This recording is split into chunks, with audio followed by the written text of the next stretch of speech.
Kita mulai dari Filipi 2 ayat 19. Buka saudara.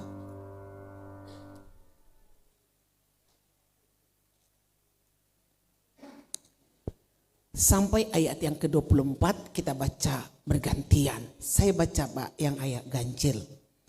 Tetapi dalam Tuhan Yesus kuharap segera mengirimkan Timotius kepadamu supaya tenang juga hatiku oleh kabar tentang hal ikhwalmu. Ayat 20 sama-sama.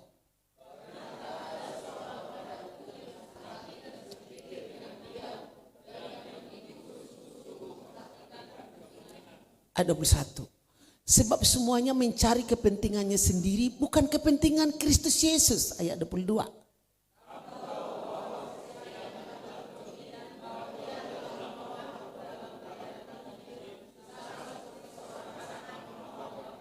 Ayat 23. Dia yang kuharap untuk kukirimkan dengan segera sesudah jelas bagiku bagaimana jalannya perkaraku. Ayat 24.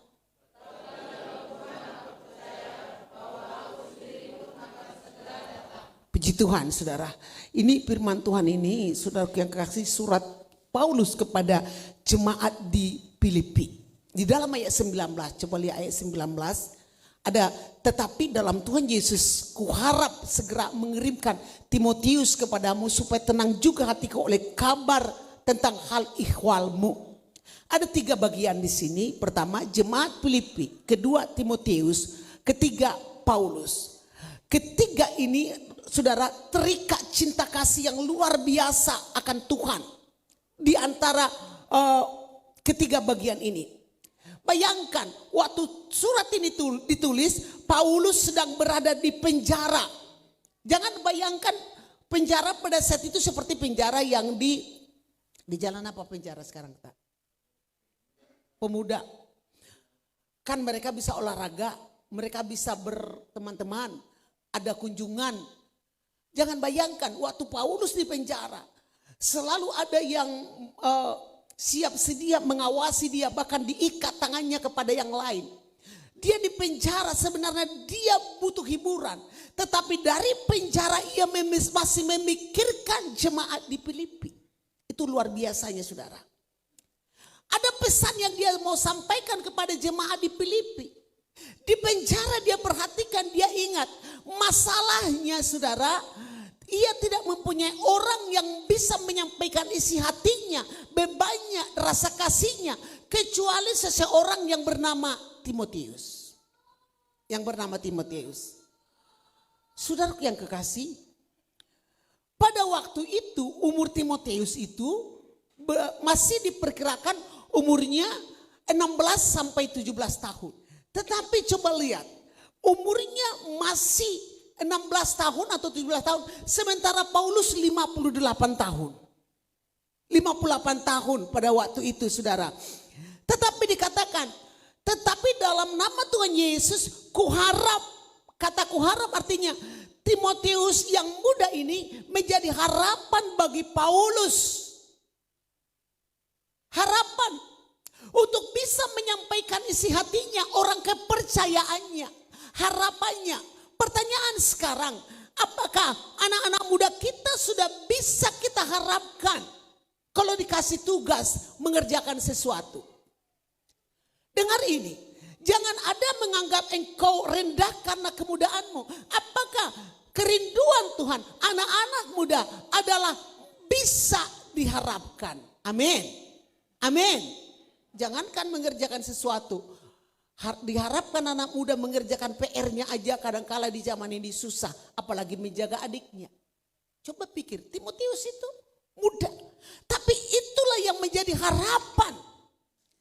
Jadi saudaraku yang kekasih, kerinduan kita anak muda GPD Ebenezer, engkau menjadi harapan, amin.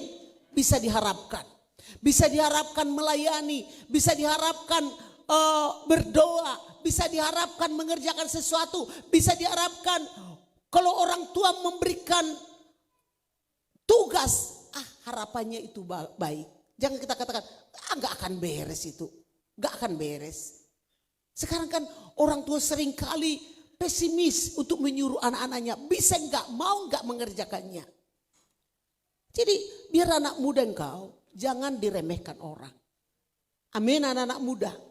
Amin. Kalau di gereja itu saya pikir begini saudara. Bagaimana gereja yang bertumbuh itu? Kalau sekolah minggu di sana ada. Makanya di gereja kita sekarang kan banyak sekolah minggu. Karena ada ibu-ibu muda walaupun menggendong-gendong di belakang sana. Itu kan generasi muda. Lalu ada anak muda di sana diajar. Ada gereja, tidak ada sekolah minggu, tidak ada pemuda remaja. Orang tua ini kan tinggal selesai. Berapa kalender lagi kita? Itu sebabnya ada ibadah pemuda remaja. Ada ibadah pemuda remaja. Makanya saudara, menjadi kebanggaan orang tua. Bila mana anak muda bisa diharapkan. Rasul Paulus mempunyai banyak teman. Ada Barnabas, ada Epaphroditus, ada Epapras. Titus juga anaknya. Tetapi dikatakan Timotius harapannya. Untuk membawa, dikatakan tetapi dalam nama Tuhan Yesus kuharap segera mengirimkan Timotius kepadamu supaya tenang juga hatiku. Oh, berarti Timotius ini dikasih tugas tenang. Beres itu nanti. Tenang hatinya memberikan kepercayaan kepada dia. Bayangkan Timotius usia muda, Paulus sudah tua, bisa sehati sepikir.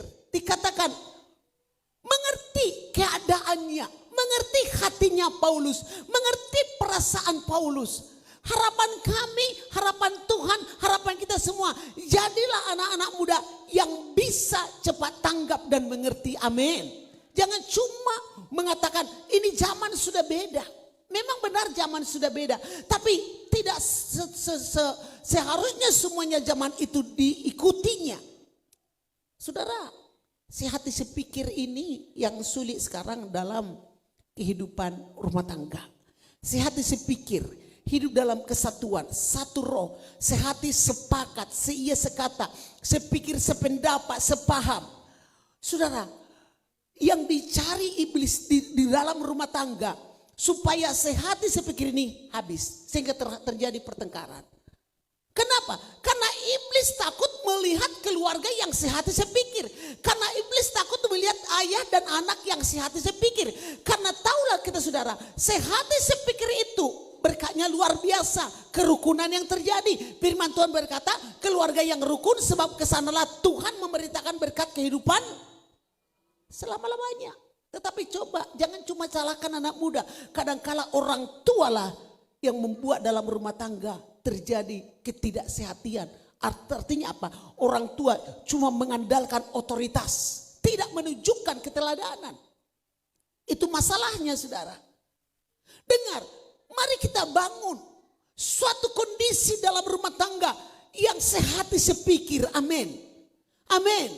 Anak-anak muda, mari kau mengerti bagaimana perasaan orang tuamu. Bagaimana kerinduan mereka. Sekarang kalau kita marah dengan anak muda. Wah, satu kita marah mereka berapa. Jangan-jangan minggat lagi segala macam. Artinya banyak orang tua yang takut marah sama anaknya. Bayangkan itu kalau sampai terjadi. Orang tua takut marah sama anak. Di mana itu? Engkau orang tua bagaimanapun kondisi anakmu. Saya katakan jangan takut marah sama anak kita. Walaupun dia sudah berkeluarga. Kita bukan mau mendikte mereka. Tetapi tugas kita selama kita bernafas di dunia ini. Mengarahkan mereka ke jalan kebenaran. Amin. Tetapi kita sudah duluan di jalan kebenaran. Kita pantas ditiru. Kita pantas diteladani. Itu yang penting saudara. Sekarang coba lihat. Dengar ini anak-anak muda. Jangan sampai orang tuamu takut memarahimu. Akhirnya tawar hati dalam rumah tangga. Tawar hati enggak dimarahi lagi kan. Percuma. Aku tidak usah marah lagi. Itu yang bahaya saudara. Itu yang bahaya. Jadi saudara yang kekasih. Mari dalam rumah tangga. Sehati sepikir itu. Terus kita pelihara. Bagaimana caranya semua bertumpu pada firman Tuhan. Istri juga sehati sepikir, amin saudara. Kenapa dalam rumah tangga terjadi keributan, akhirnya terjadi tawar hati? Karena saling mementingkan ego masing-masing, tidak sehati sepikir. Tidak ada yang mengalah. Hanya mementingkan diri sendiri saudara. Coba itu tertulis di ayat 21, coba lihat ayat 21. Kita baca sama-sama ya. 1, 2, ya. Sebab semuanya mencari kepentingannya sendiri, bukan kepentingan Kristus Yesus. Kaget juga aku membaca ini. Sebab semuanya mencari kepentingannya sendiri, bukan kepentingan diri sendiri. Bukan kepentingan orang lain. Tapi bukan itu dikatakan. Bukan kepentingan Kristus Yesus. Jadi dalam kehidupan rumah tangga, kalau semua dalam rumah tangga mencari kepentingannya sendiri, coba pikir bagaimana nasib rumah tangga itu. Coba anak muda pergi hoga-hoga mencari kepentingannya sendiri, mencari teman-temannya sendiri. Ibu rumah tangga juga pergi ke sana kemari mencari keinginannya sendiri. Kepala rumah tangga juga, rumah tangga itu tidak ada artinya. Saya katakan kenapa terjadi tawar hati dalam rumah tangga? Kenapa kita tidak dihormati di rumah tangga? Karena kita sudah mencari kepentingan diri sendiri. Tidak peduli apakah orang lain. Apakah kepentingan dalam rumah tangga ini? Apakah kita sudah perhatikan bagaimana perasaan istri? Apakah istri sudah perhatikan bagaimana yang dialami suami? Apakah apalagi anak-anak tidak peduli apa yang dialami orang tuanya, yang penting dia punya biaya. Makanya dalam rumah tangga terjadi tawar hati. Artinya mau menegur aja kita tidak selera lagi, saudara. Kenapa? Karena dia sudah mencari kepentingan sendiri. Tidak peduli mau makan ke orang, mau atau tidak makan, itu tidak urusannya. Coba Timotius itu kenapa dia dipercaya? Orang yang dipercaya, saudara, adalah ciri-ciri orang dipercaya. Dia tidak mencari kepentingan diri sendiri. Dia tidak mencari keinginannya sendiri. Harus bisa tenggang rasa sampai memikirkan kondisi pelayanan di Filipi, saudara. Coba keberhasilan, kesuksesan kita, orang yang bisa dipercaya itu sangat langka. Mereka bukan sekedar rekan kerja, bukan pula sekedar pelaksana. Dia selalu meletakkan kepentingan orang lain di atas kepentingan dirinya. Amin, saudara. Amin. Amin, saudara. Kita juga belajar loh. Belajar. Orang tua bukan cuma anak muda, belajar loh. Mencari kepentingan diri sendiri, bukan kepentingan Kristus Yesus. Sebagai manusia sering kita mencari kepentingan diri sendiri. Saya katakan beberapa minggu yang lalu, dalam doa juga sering kita mencari kepentingan diri sendiri. Tuhan tolong saya. Dengar dulu ya doa kita. Berkati usaha saya. Sehatkan saya Tuhan. Gak salah doa demikian. Berkati anak saya, toko saya, karir saya. Tuhan berkati. Tapi pernahkah kita meminta kepentingan Tuhan dalam kehidupan kita? Coba salah satu contoh. Apa kepentingan Kristus Yesus dalam hidupmu? Apa maunya Tuhan dalam hidup kita? Kepentingan Tuhan dalam kehidupan kita. Bila mana kita menjadi berkat. Kalau kita tidak menjadi berkat. Engkau mencari kepentingan dirimu sendiri. Gak berguna kita di hadapan Tuhan. Gak berguna. Nol. Seberapa hebat pun pencapaian kita. Gak berguna kata firman Tuhan. Tapi pernahkah kita berpikir, tolong saya Tuhan, saya ini gampang tersinggung. Coba kepentingan Tuhan apa lagi yang ada dalam kehidupan kita. Tuhan, saya gampang marah. Saya kalau sudah marah, perkataan yang keluar dari mulut saya, gak terkontrol Tuhan. Ampuni saya Tuhan, saya ini pemarah. Kalau kita menyadari ini saudara, itu mencari kepentingan Tuhan di dalam kehidupan kita. Amin, saudara. Amin. Sampai di sini kita mengerti ya. Sebab semua Rasul Paulus berkata di penjara, semua di sekitarnya mencari kepentingannya sendiri. Tapi Timotius itu beda. Dia masih muda, sudah memikirkan jemaat di Filipi. Dia masih muda, sudah memikirkan Paulus di penjara. Jangankan saudara, mau makan aja. Orang lain yang belakangan, seringkali kita tidak peduli, yang penting saya makan. Tidak peduli dari mana makanan di rumah, yang penting kita bisa makan. Sebab semuanya mencari kepentingannya sendiri, bukan kepentingan Kristus Kristus Yesus. Jemaat GPD Ebenezer, mulai sekarang mari kita mencari kepentingan Kristus Yesus. Amin saudara. Apa kepentingan Kristus Yesus?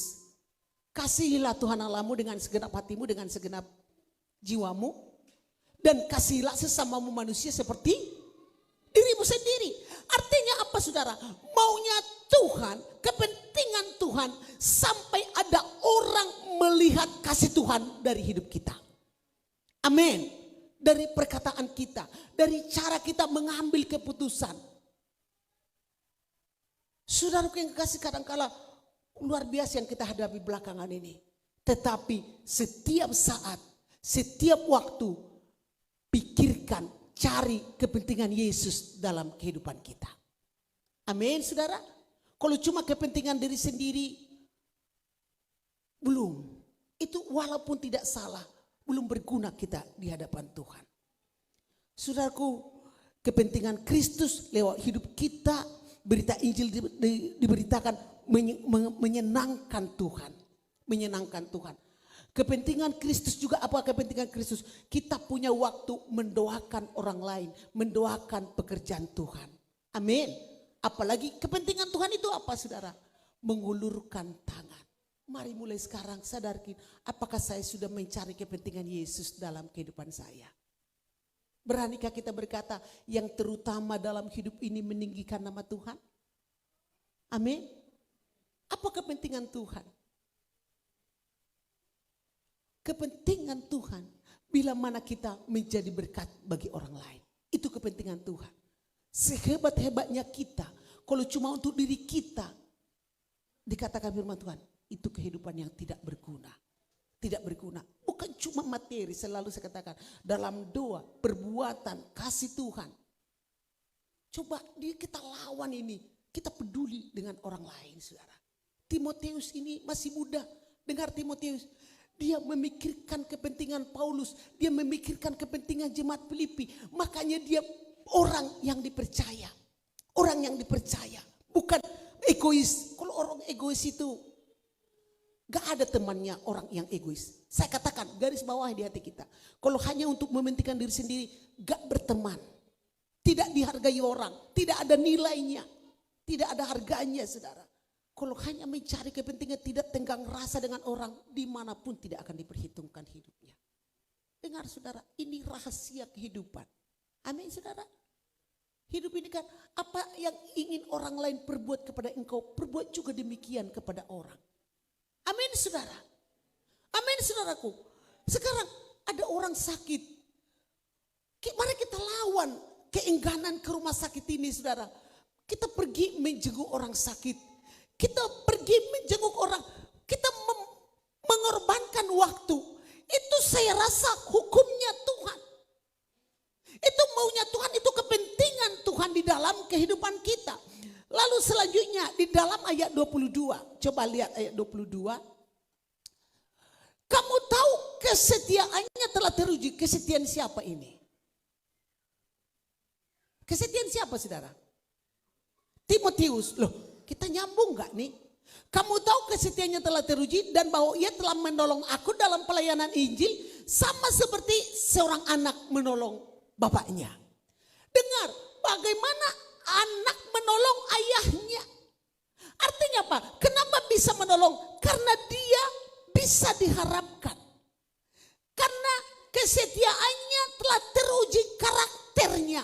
Karakter yang teruji. Dia bisa dipercaya. Jadi anak-anak muda, ini aja modalnya sudah cukup. Bisa dipercaya. Ini modalnya. Sekali kita tidak bisa dipercaya, sulit untuk melangkah. Orang yang bisa katakan tadi, orang yang bisa dipercaya itu langka. Mereka bukan sekedar rekan kerja, bukan pula sekedar pelaksana. Dia selalu meletakkan orang yang dipercaya, saudara dengar ini. Orang yang bisa dipercaya, yang kesetiaannya telah teruji, dia selalu meletakkan kepentingan orang lain di atas kepentingan diri sendiri. Amin saudara. Amin. Orang yang bisa dipercaya dibutuhkan di mana saja. Kapan saja. Oleh siapa saja. Karena orang yang bisa dipercaya selalu siap memberikan dirinya. Dan orang yang bisa dipercaya memberikan ketenangan dimanapun dia berada. Jadi bisa dipercaya, teruji. Tapi dimulai dari karakter. Karakter, jadi orang yang bisa dipercaya saudara, di mana saja dia pergi akan disukai orang. Apalagi dia rajin bekerja. Apalagi dia tulus orangnya. Di mana pekerjaan mencari dia. Bisa dipercaya tentang omongan. Bisa dipercaya tentang kepercayaan. Ketika kita diberikan sesuatu, terpercaya saudara. Kamu tahu bahwa kesetiaannya telah teruji dan ia telah menolong. Masih 16 tahun, 17 tahun sudah menolong. Menolong dia dalam pelayanan Injil sama seperti seorang anak menolong bapaknya. Saudaraku yang kekasih, jadi problem sekarang ini, saudara, karakter yang tidak teruji. Baik dalam suami istri, udah banyak kebohongan demi kebohongan terjadi dalam rumah tangga. Pertama-tama kita pikir itu gampang, ketidakterbukaan, keegoisan. Ini sudah bahaya, tinggal hancurnya saja. Kalau tidak bertobat, kalau tidak berubah. Jadi saudara, di dalam kehidupan keluarga itu kita juga kesetiaan kita telah teruji. Amin. Istri teruji kesetiaannya. Suami juga teruji kesetiaannya. Makanya di altar pernikahan hamba Tuhan berkata, apakah engkau mengasihi dia dalam susah atau senang? Ketika dia sakit ataupun sehat. Ketika apa lagi saudara? Ketika dalam kelimpahan atau kekurangan. Kalau engkau berkata iya, katakan ya. Waktu menikah di altar pernikahan, ya saya setia. Tapi seiring waktu berjalan, ketika pasangan itu sudah mulai sakit-sakitan, sudah mulai ini, ada yang tidak setia. Banyak keluarga yang tidak setia saudara. Sehingga berimbas di tengah-tengah kehidupan ekonomi dan semuanya. Jadi itulah saudara Timotius yang muda, karakternya telah teruji. Dia terkenal baik. Coba lihat Kisah Rasul 16 ayat 2. Coba Kisah Rasul 16 ayat 2. Jadi saya percaya anak-anak muda GPD Ebenezer, anak-anak muda seperti Timotius. Amin. Kita baca dulu sama 1, 2, 3. Timotius ini dikenal baik oleh saudara-saudara di Listra dan di Ikonium. Listra itu luas, Ikonium itu luas lagi. Timotius dikenal apa? Baik. Bagaimana di sini? Adakah anak-anak muda dikenal baik? Dikenal apa kita?